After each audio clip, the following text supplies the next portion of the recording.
Hey guys, what's going on? Now, this is a topic that I wanted to do a video about for a long time, but I never found the right answers to my questions. But I finally have the answers. One of the benefits of having a Type-C port with DisplayPort alt support is the ability to output a video signal natively. You can watch content on a large screen, play games with very low latency, capture the display signal using a capture card for game streaming, and the best use case is being able to use your phone as a real PC. Google is finally seriously working on making Android adapt to a desktop operating environment, and this is why I finally made this video documenting a fundamental problem. The problem is to do with how Android interacts with external video capture devices or displays. You see, most Android phones have super smooth and highly responsive high refresh rate displays. But what happens when you connect to an HDMI device? So this is my iQOO 15. I directly plug it into my 144Hz external monitor and boom, both my monitor and my phone gets limited to 72Hz. And not only that, but the whole UI also and the touch experience gets much worse. I mean 72Hz is perfectly fine guys, but the touch sampling rate seems to be in the gutter. And don't believe the refresh rate indicator, it is locked to 72Hz guys. I do the same on my OnePlus 15 and it's the same result, stuck at 72Hz with bad touch sampling. Finally, I do the same on my OG S20 FE 5G and again same result, stuck at 72Hz. But I must say the phone does not feel sluggish like the iQOO and the OnePlus. Yes, it is at 72Hz but does not feel laggy at all. So why is the display getting locked to 72Hz even though the monitor is capable of 144Hz and so are all my cables and dongles? Well, the reason is how Android interacts with the EDID information reported by the external video device. What is EDID you say?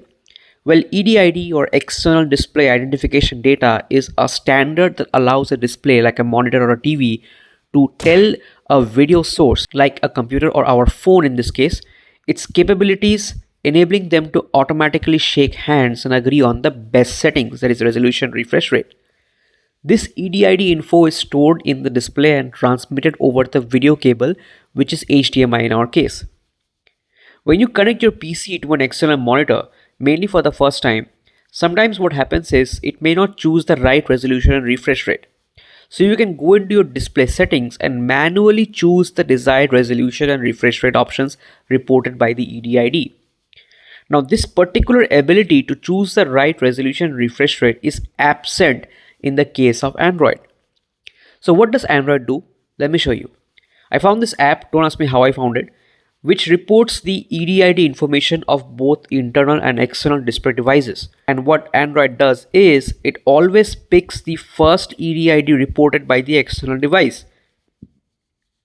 And in this case, it is 1080p at 72Hz for all three of my phones. So the display signal output from all the three phones Type-C port is locked to 72Hz and that's why the external monitor is running at 72Hz as well.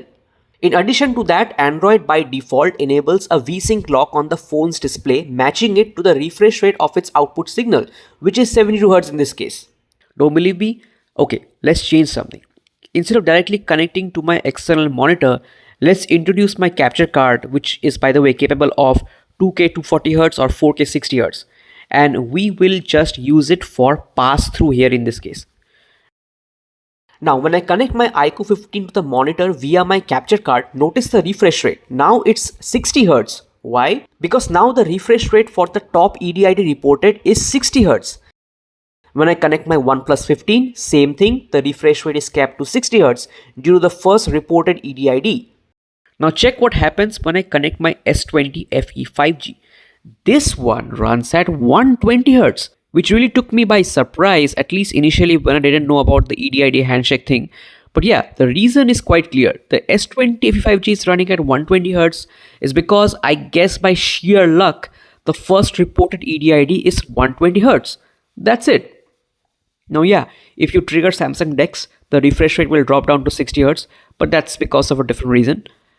So that is the problem. Android by default does not provide any choice to manually choose the correct resolution and refresh rate options. The only brand that allows this is actually Motorola Lenovo with their smart connector ready for. I saw this in a video by Typical Tech Lad actually. So this is not something that is impossible to be solved or anything. It's just that apart from Lenovo or Motorola, no other OEM has paid attention to this. All are just busy showing off animations and lock screen customization in their demos. Elgato has an official blog post on this to force high refresh rate over HDMI by allowing you to modify the EDID on their capture card to 120Hz so that Android can see only one EDID and just choose that.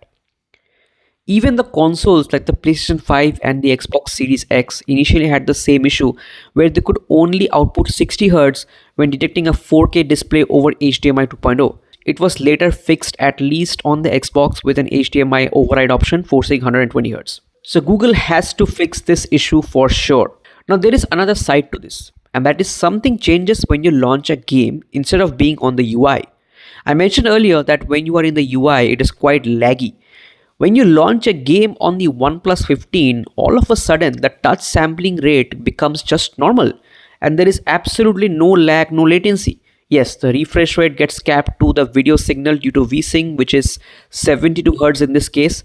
So in Call of Duty, you get capped to 72 FPS, even though I have selected 165 FPS. But the device is not laggy anymore. It is very responsive. Now on the iQOO, it goes one step forward, and honestly guys, I will take credit for this because I specifically complained about this multiple times on the iQOO 13 via the feedback app.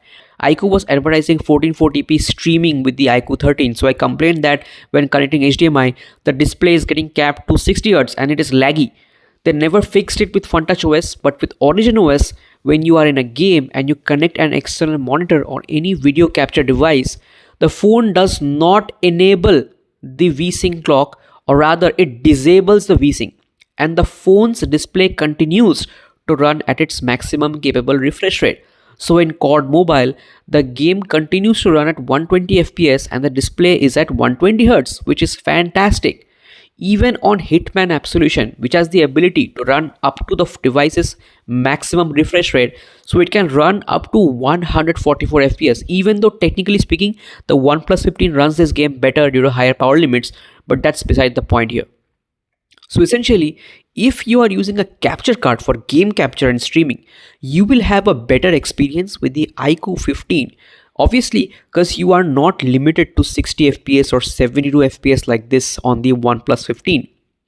Yeah, I know on the OnePlus 15 you will be able to use things like Screepy to capture 120 FPS, but I prefer native video signal capture any day. OnePlus must fix this via software update. When an external display is connected, just disable VSync in general, man. The iQOO's only problem that I found was with Genshin Impact. For some reason, it would be very laggy with the capture card connected. You need to enable frame interpolation to get a smooth experience. The OnePlus did not have this issue. Alright guys, that's about it for this video. I know this was a rabbit hole and most people don't care about this stuff, but I wanted to get this out anyways. Okay, make sure to like, share and subscribe. Take care and I'll catch you in the next one. Peace.